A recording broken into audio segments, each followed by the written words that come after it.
Hi, this is James Van Osdell, and welcome to Car Con Carne. As I'm recording this on January 23rd, it's been an okay winter so far. January hasn't been its usual soul-crushing self, but you know that'll change. Things will take a turn. They always do in the Midwest. And when it does, man, the Chicago winters are brutal. For a homeowner, winters mean your gutters, windows, and doors can take a beating, and wind and hail just finish the job when spring rolls around. If you think you may have damages that could qualify you for a roof and or siding replacement through your insurance, you need to talk to my friends at Suburban Roofing and Siding. They'll give you a free 9-point inspection of your property exterior before you call the insurance company.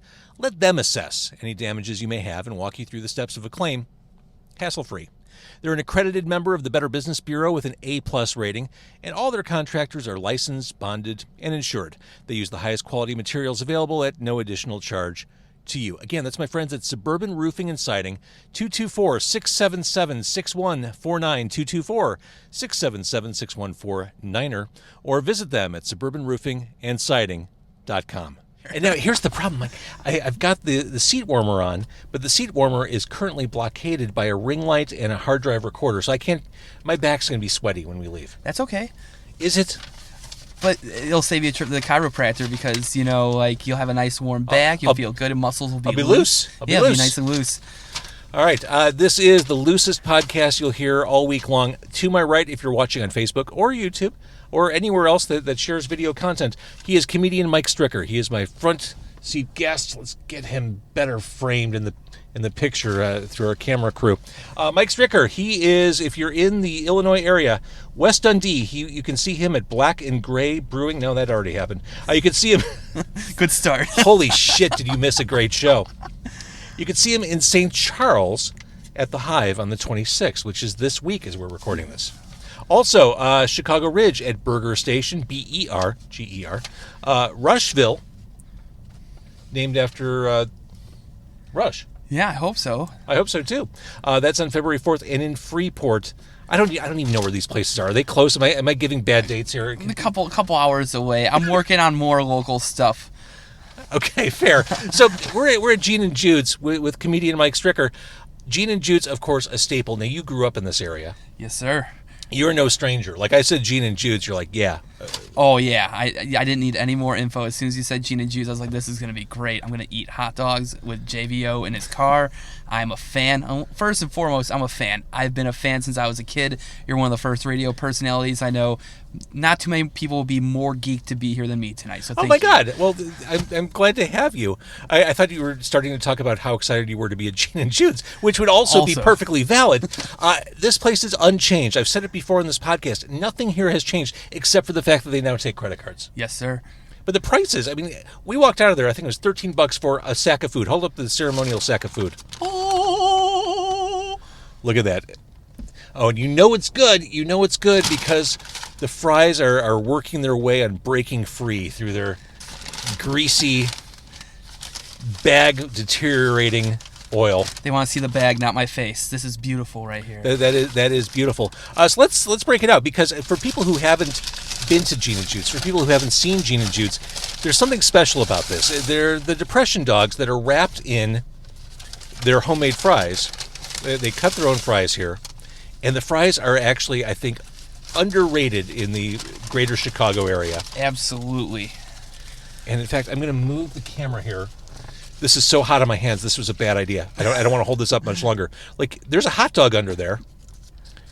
It's not visible right now. It's just buried under the heft of all those French fries. Oh, there it is. There it is. It's in there somewhere. See that little turtle head poking through? You have to earn your way to it. You do. But I mean, you've been coming here forever. Yes, sir. Any stories, any memories, any drunken moments? Oh, absolutely. I went to college down the street, so we used to come here all the time after any night out. First off... Wait, there's a college in, like, Melrose Park? Yeah, there's Concordia, where I went, and then there's Dominican across the street as well. So, a couple of things about this place. There's a McDonald's next door, and it's the only McDonald's in the world that stays in business because they sell ketchup. Because if you come to Gene Jude's... Wait, they sell ketchup? They sell their ketchup packets because people who come here... The story is Gene Jude's is very strict on the traditional Chicago-style toppings. You will get yelled at and possibly kicked out if you ask for ketchup. And I'm not sitting here trying to like challenge people. These are hardworking dudes in here. They don't want like a hard time. But if you ask for ketchup, it will really bother them, and they might kick you Mike, out. That's all bullshit, right? Not that they do that, but the ketchup thing. I'm indifferent about it. I think you like what you like. I don't eat ketchup on my hot dogs, but I'm not one of those militant people like, how dare you? You're not truly from Chicago if you like tomato condiments on your hot dog. I think it's for them because it's their business. It's a lot different than just like a regular person like who likes food talking about it. But the ketchup packets are keeping the McDonald's open. That's hilarious. Because this place, one, it's cheaper. Like as you said earlier, you're not going to usually get $13 worth of food at McDonald's, and this tastes better too. But people will come here and want ketchup and run over there and grab some packets and. That used to not be a gas station. Maybe it was. I don't know. But the McDonald's is there basically for ketchup. So that's how good brilliant. this is. All right. Surrender some napkins. Oh, I do have napkins. Here you go. Yeah, I already need them. My hands are already so greasy. How do I keep losing you over here? I'm squirmy. No, the camera keeps I'm going to shifting. go right in for the sport pepper. I might be in some trouble here because I'm... Yeah, you're definitely in. Oh, man. So, all right, coming up in the Midwest... What was your original career trajectory, and when did you decide to completely torpedo it? Well, I don't know if I ever had a real career trajectory. You went to college. I went to college, got a communications degree, which is kind of a crap degree, to be honest with you. You know, I got... Tell me something I don't know. Just on its own, but, like, you have to know what you're doing with it. Like, I walked into class, and I knew this was a class for me, but I half went to college because I wanted to make friends and play tennis. So that was, like, half of my motivation, but... I got out of college, and my first job out of college is I actually worked for Redbox when they were kind of big in Oak Brook. And after a couple of promotions, I was one of the founding members of their social media team back in like 2010. That sounds like a big deal. It was pretty cool. 2010, 2011. So I helped start the social media team, and I did that until 2016, and I went to find a new job. Now, was that the kind of thing where they thought, hey, here's a young kid, it's social media, let's give him a chance and... I think that was part of it. The other part was I had really, when they rolled out social media, they didn't think it was going to be as social as it was. For them, I think it was like an avenue to have customer service in a way that people wanted to have it. Nobody wanted to call in, but you could go complain on Facebook, have your day, and then someone reaches out to you via private message, and then you're good to go after that. So I think that was the original approach. And I'd been working with their customer service team before that, so they're like, he's got experience, he's social media fluent, and I think that might have been helpful at the time. By the way, is it astonishing to you, or is it as astonishing to you as it is to me, that Facebook basically has no customer service? None. Like this juggernaut, this thing that has inserted itself into all of our lives. If you need help with anything on that platform, you are fucked. You are Googling it. You're looking at a YouTube video. There is no one to help you. You can shoot up that flare. It's like being on a desert island. My wife lost her account, and someone logged in, and you can clearly see that it was not her, and we couldn't get it back. She lost all the pictures of growing up. I mean, she had the account for 10, 12 years. She lost everything, and a lot of people upload photos on there, and then they just delete them from everything else. Like, if you do that, your account gets taken, it's gone. I'd highly recommend using passwords with at least a symbol and a number as well, just to be safe. But no customer service. I just feel like everybody wants to work for Facebook, but nobody would want that job. Like, like Facebook doesn't want to have like shitty jobs. You know what I mean? Like, they don't want to be like, oh, you work for Facebook, that's incredible. What do you do? Like, I respond to complaints. Nobody wants to be that person. They want to like sit at the desk with business cards and like do social hour or whatever they do there, because they don't have customer service. It's astonishing to me. And Amazon has it, but there are layers. You have to like solve a few puzzles to get to their customer service. Yeah. All right, so Redbox, social media, we're walking the path through your career to comedy. Okay. So I had a friend who I worked with at Redbox. His name's Nick Lulo. Great guy. He had done some comedy, and we used to have these quarterly events at Redbox. At the time, it was kind of like working for like a semi-Google. Like anything could happen at work. Like that startup culture. Yeah, and they had money too, because McDonald's was an investor. So like you'd walk into work and they're like, oh, we're gonna take you in a limo to the Cubs game for the rest of the day, and that is your day at work. And we're like, oh, cool. Or like, hey, there's 500 Chick-fil-A sandwiches on the counter in the kitchen, and if you don't have time to get one, we'll give you a card so you can go get a free one. Or like, Dave Coulier from Full House is coming in today, and he's going to do a meet and greet and take pictures and autographs with everyone, and there's cupcakes. Just that is so startup culture. Yeah. Just lighting money on fire. Oh, they were so bad. Like, lighting money on fire so bad. They had like a 10-year anniversary party, and like Corey Feldman was there, and all these random people. The Bare Naked Ladies played a private concert. Corey Feldman isn't worth buying a cameo from, let alone bringing to a startup office. I asked him to sign my little lanyard I had, and he asked what my name was like 3 times. He's like, "What's your name again?" I was like, "Mike. Mike." It took him like 3 tries. It was so bad. But they would have these quarterly meetings, and they would have like different like entertainment and stuff like that. So the idea was I was going to write some jokes and tell them at the quarterly meeting, and that never happened. Over time, I started doing kind of freelance social media for other places. So there's a great spot that you were just at recently in Berwyn called Cigars and Stripes. Great spot. Great spot. That is the manliest place I've been to in a while. It looks like it would be a Rob Zombie project, just like the horror theme and the barbecue and just the badassery of it. The horror theme. They smoke cigars. They drink bourbon.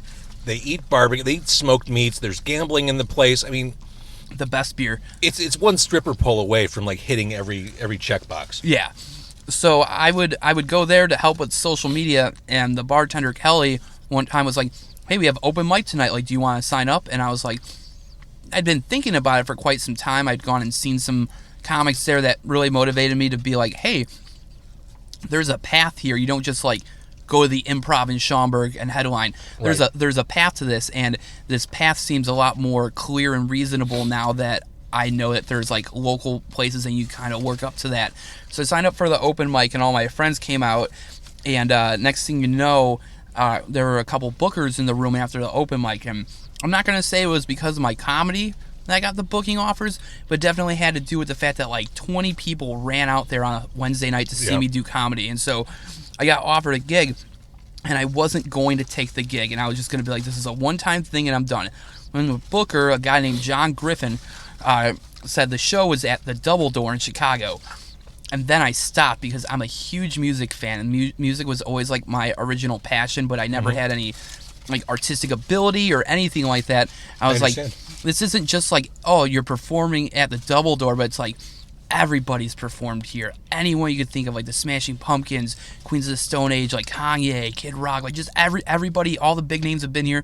The Rolling Stones have performed here. Like, this would be a cool like life story. And so I practiced for 2 months to get ready for that show. Then after I did that show, I blinked and it'll be 11 years in a couple weeks. Damn, good for you. Thank you. A quick side note, the Double Door is returning. It'll be in the Uptown area at Wilson and Broadway. The latest episode of the Double Door podcast, episode 19, is now available. Go to doubledoor.com or visit Double Door on Facebook. I produce the podcast. Nice. Just to tie it all together. You do everything, James. You're one of the unsung heroes of just the scene of entertainment and music in Chicago. So thank you. Thank you for singing. Yeah, of course. I'm no longer unsung. You're singing. You are. I'm freak someone out in this Gene Jude parking lot. This week I'm hyperextended. I got called for jury duty today at Daily Plaza. Got picked. Waited all day long. Found out right around 6 o'clock that I'm on a jury as of tomorrow. I think this jury, from what I understand, 6 days of argument, then a couple days of deliberation. Like, this is my world for the next couple of weeks. I don't want this to be my world. But that said, it's like, oh my God, I still have work to do, which I'll have to look at night. I still have a podcast. I got too much going on. So thank you for singing my praises in the present day. I don't know how I'm going to keep it together the next couple of weeks. Sucks to be you. It sucks to be me. This is delicious, right? Oh, man. And the tricky thing with Gene and Jude's is you kind of want to get 2 hot dogs because they go quickly. But the hot dogs are wrapped up in French fries. So if you order 2 hot dogs, it's too much food. It's too much. You get the double dog. That's the trick here. That is the trick. You're right. You get the double dog because it took me 5 to 7 minutes to eat the fries, and I've been on this hot dog for about 45 seconds, and it's almost gone. Like, that's, you have to earn your way to the hot dog. So, all right. So my jury duty aside, you mentioned music. Your interest in music. You've worked kind of on the fringes of music, or not even on the fringes, you worked around live event space. What similarities do you see between music and comedy? I think there's a lot of similarities, and I think that a lot of people are too scared to try to bring the two communities together. But I agree. We have, I would say, probably the third strongest comedy scene in the country in Chicago, behind LA and New York. LA is where comics go to quote unquote get famous, and New York's where New York's where comics go to get like really good at comedy. So then you got Chicago, which is a great place to do comedy, but there's no like industry here, and so that's what holds a lot of people back from going out and doing stuff. And then you have incredible like music talent out of Chicago, and it's so good that people from nearby smaller big cities want to flock here for music. We have some of the best venues on the planet in Chicago, and I just think that they could work together more. But I mean, the general idea is the same for, you know, music and comedy. You come out to a show, you get there a little early, grab something to drink, you know, you socialize with people, your show starts, you enjoy the show, maybe you make some new friends, maybe there's a moment that you remember, you know, in that time. I just think there's so many ways they can go together, and they have gone together. Like you and I met at the first MS Sucks benefit. Which, okay, full transparency, I'm an asshole. I forgot that. When we first got together here at Gene and Jude tonight, I completely forgot that, and I feel terrible. This is the kind of stuff that haunts me, Mike. That's okay. That's okay. It's not okay. You're being nice, but I am being nice, you know, because like I said, there was tons of people running around that night, and I was like the lone comedian, and I was like first out the gate, and I got them ready for you, and I think it half went okay. I got a couple of mean messages online afterwards. No, did you really? I got like 2 or 3 mean messages, and it was because there was a couple like drunk hecklers in the front, and I was just like, hey, like, you might have had a couple too many drinks, you know, like, I'm just gonna enjoy this night with my friends. Like, that happens sometimes because I'll never understand hecklers. Never. I think it's easier to bring music into a comedy space than it is to bring comedy into a music space. I agree. The reason I think that is because with music, you can sit there and talk. You can talk with your friends. You can clink drinks. You can make some degree of noise. The music's always going to be louder. But if you have someone talking during a comedy show, it could ruin the whole room. And so the atmosphere, the performance itself, requires a lot more like concentration and focus by the crowd at comedy. And so I think that is the one factor that keeps music and comedy people from wanting to collaborate more, because then the music starts and you can be loud, you can get drinks, you can walk around and stuff, but you have to be like, you know, like you're in school, like seated and focused for comedy. And so when I walked out there that night, despite like posts on the internet and stuff, a lot of people weren't expecting a comedian to open up the show. And so to do that without any like, hey, like calm down for 10 or 15 minutes, we got a comedian coming out, it's kind of like a kind of a tough situation to put a comedian in. But I love Stubby so much. I love just supporting him, and I'm not scared of anything. I'll perform in any situation. I just don't care. I've been the national opener for the guys from Jackass for some years, and after you do those shows, like, you just don't really give a shit anymore, you know? Like, you know, you got people trying to come up and be like, hey, man, can I pick up Wee Man after the show? And it's like, no. It's like, why not, man? It's like, because he's a person, and he's, like, probably almost 50, and, you know, he just wants to do that. But, like, those crowds were very tough and critical, so you had to learn how to navigate a rowdy audience. And, you know, you see a lot of comedy, and they're in ideal situations and clubs that will grab you and kick you out the moment you disrupt the show, you know? Mm-hmm. It's like asking for ketchup at Gene and Jude's, you know? They'll kick your ass right out. Like, they'll do that at comedy clubs, but at, like, a lot of the comedy clubs at, like, rock venues or, like, comedy music collaborations, it's not the ideal situation for the comic, but you will be stronger as a comic if you learn how to kind of work through that, and I think that's been helpful to me. That makes a lot of sense. Yeah, thanks. Well, speaking of crowds and performing, you have a goal. I mean, I think it's important for any artist to set goals, have career aspirations. Your goal is to play in every one of the states. Yes, every one of the 50 United States of America. Where are we at now? How many? We're at 43 right now, so we're getting close. This Friday, I'm in Georgia near Savannah for the first time, and then on Saturday, I'm in South Carolina in Charleston for the first time. So that will put me up to 45 by the end of the weekend, so I'm getting pretty close. I'm guessing Alaska's one of your big ones? Yeah, Alaska, Utah, Idaho, Montana, Arizona. I don't think people in Utah find anything funny. We're gonna find out because I'm getting there this year. Like we're going. The goal is to be done before 2025, and a lot of people have asked me like the why I've set that as a goal and why I want to do it. I think I got so far just kind of organically, but my family was pretty poor growing up. I hadn't been on an airplane between ages 6 and 26, and I just wanted to experience, like, it sounds cheesy, but like I'm a patriot. Like I love being an American. I love our country, and I want to go to all the different places and meet different people and see what it's really all about everywhere, and see if my stuff's funny to people that aren't just my 10 friends at a bar. Like I want to make everyone laugh, and it's been really fun to see what works in front of certain crowds and what works in front of every crowd so far. That's what I was wondering when I learned of your mission. Are all crowds pretty much the same once those house lights go down? Like, or is it a regional thing? Are you having different approaches or having struggles depending on where you're at? I think you take different approaches based on where you're at. But if you've been working, I've been working on this show of mine for so long that I just feel like I know that I've got something for everyone on every show. But even just Chicago compared to the suburbs, you get very different crowds. People are very like politically correct in the city, and in the suburbs they're not as politically correct, but both crowds might laugh very hard at different things. So even from Chicago to the suburbs, you have that big jump.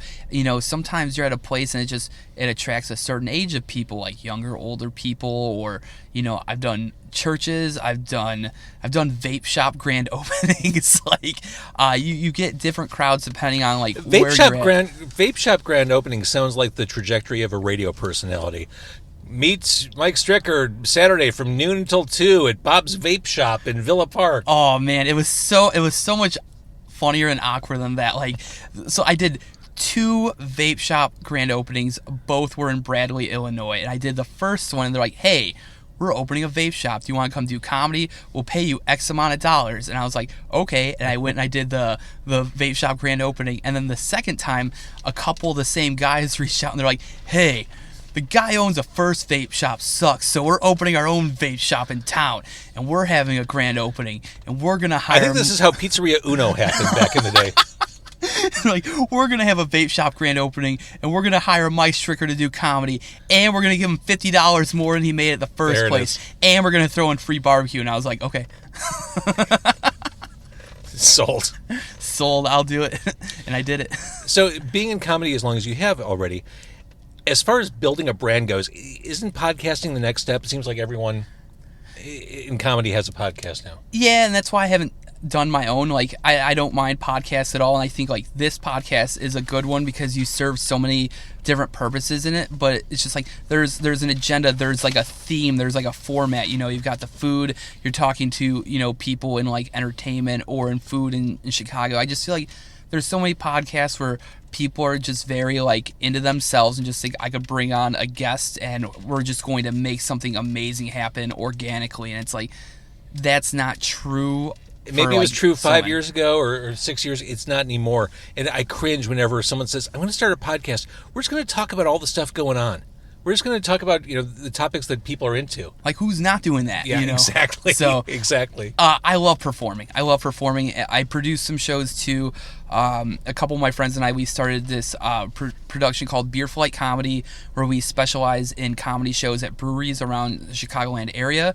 I think we've got some of the best breweries. Like, I'm biased as I live here, but I love our breweries in Chicago. Well, that to me, the craft brewing scene. I asked you about music and comedy. Yeah. That to me is very similar. Oh, yeah. In terms of like the hustle and the marketing and everything. Yeah, and the craft breweries are awesome because they don't sit there and like judge your art as like a kind of a gateway to get in or not. They just trust that you're going to bring them something good if you're reaching out, and the breweries are just very laid back and relaxed, and you're in a place that has something that no one else has. Like, every brewer has something unique that no one else has, and it builds community. And when you go to visit a new city, a lot of people look up the breweries, like, what's this town all about? Let's check out the breweries. Yes. And so you get a very special, unique community, and that's why breweries are great for like music and comedy events outside of your like traditional rock club or your comedy club. And there's nothing wrong with those places, but it's just there's a lot of artists and people looking for stage time, and in comedy you don't get better unless you're performing, and that's the only way to keep getting better. So you have to find new places to perform at, and breweries have been great. I'm performing at breweries in both those new states this week, so it's just going to be a lot of fun, and I get to try new beer. And if you're looking for a red thread of Carcon Carne episodes, the word community comes up all the time. Whether I'm talking to a craft brewer, a comic, a musician, I mean, it's what it's all about. Yeah. It's building community, not in the cliche way, but doing meaningful shit and building your tribe, so to speak. Yeah, and it's like you said earlier about like building your brand and building your community. It's not, I've got a good kind of feel for my brand with comedy. Like there's certain things I say yes almost always. I try to be a yes person, but every once in a while I'll get like an offer and I'll just be like, no, like I can't do that. And I can give an example in a minute. I think part of it is building your own personal brand and finding your voice, and then building the community around you and surrounding yourself with people that are driven and want to support each other and help each other grow as artists and members of the scene here. So if you want an example of me saying no to something, so here's one. I got offered a gig to open for Ron Jeremy a few years ago. And right out the gate, I looked at my wife and I was just like, no, I can't do this gig. And I don't even really care if the guy hears the podcast, but this is what happened. I got offered to do this gig opening for Ron Jeremy, and I told my wife, I was like, hey, I just got this offer. And she's a conservative Christian, and she was just kind of like, I'm going to let you make the choice, which was cool. And so I was just like, no. And the guy was like, why not? I was like, look, if you wanted me to open this show and pay me some cash and come do a set and get paid and go out, that's fine. But you don't want that. You want me to promote the show on my social media. You want me to invite my friends and family and stuff. And at the time, I was a youth group leader at our church, and so some of the kids. I'm learning so much about you tonight. Yeah. And so like some of the kids were following me on social media and parents and stuff. And it's like, and I'd have to explain to them like why I'm working with Ron Jeremy, the porn star, on this show. And I ended up saying like, no, I try not to burn bridges, so I told the guys like, hey, I can refer another comic over to you. So I referred another comic over, and lo and behold, 2 days before the show, it got completely canceled. Oh no. So it stinks, but it was a reminder to like trust what you think is good and not good for your brand, and it was a really important reminder for me, and that was a special lesson I've kind of picked up along the way. So, well, at the risk of upsetting your wife, I just want to say, you don't need Ron Jeremy. You exude big dick energy. Oh, thanks. I appreciate it. That's going on my quotes. If I'm gonna put it on my social media. Perfect. JVO said it's got to be true. This man only speaks the truth. I only speak the truth. And that's why he's on jury duty for the next 6 days. Again, comedian Mike Stricker in St. Charles on the 26th, which is Thursday night? Thursday, yeah. At the Hive. People are buzzing about it. Obvious joke. There it is. Boom. Someone had to say it. I knew it wasn't going to be you because you're a good comic. And you mentioned Beer Flight Comedy. So to keep up on you, Mike Stricker, Mike Stricker Comedy on Facebook. Yep. Mike Stricker _ on Twitter and Instagram. Yes, sir. There must be multiple Mike Strickers. Yeah, someone took the OG one. I wanted to do that so bad, just come up with great Twitter handles and then sell them to the famous person who gets them for like $25,000. That's called squatting, right? I think that's called squatting, but I think it's fair game. I would, Chrissy Teigen, John Legend's wife, she announced that she was deleting her Twitter, and she did. I tried to change my handle to hers right away because I knew she was going to come back, and I was going to be like, $25K, Chrissy, and it wouldn't let me take it. But damn, that was a good idea. It's not predatory at all. I'm glad that didn't work out. She can afford it. And meanwhile, I've got to figure out who on earth has James Van Osdol on Instagram. I've been James.Van Osdol forever. WTF? Let's find them and frame them for something, and then you can have it. How dare they? That's bugged me for years. I'm no longer on Twitter, by the way. Yeah, I couldn't tag you in anything this week, so that's all right. I kind of maxed out. I'm good. I stay on there because I have some connections with people on there that I Twitter makes sense otherwise. For comedians. Twitter, yeah. I mean it's a great way for you to kind of workshop jokes and direction. I get that. I blocked a bunch of words that I was just tired of seeing, and I just tried to block a bunch of stuff that just seemed like it exuded like just negativity and like hateful and stuff. It's like, and I don't. You know what? That's what I should have done. and it's like I don't have a problem with people like saying what they want or whatever, but it's like if what you're saying is constantly taking a toll at like my well-being and is causing me to be negative, then I have a responsibility to do something about it. Absolutely. And so, I think that's a pretty feasible approach. So here's the tricky thing: we're kind of at the end of our journey here, Mike. I wouldn't say I'm starving, but if push came to shove, I could do another hot dog. Absolutely, yeah.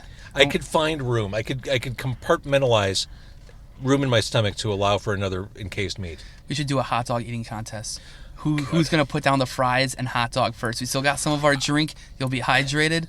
I'm all about it. I watch eating videos on the internet.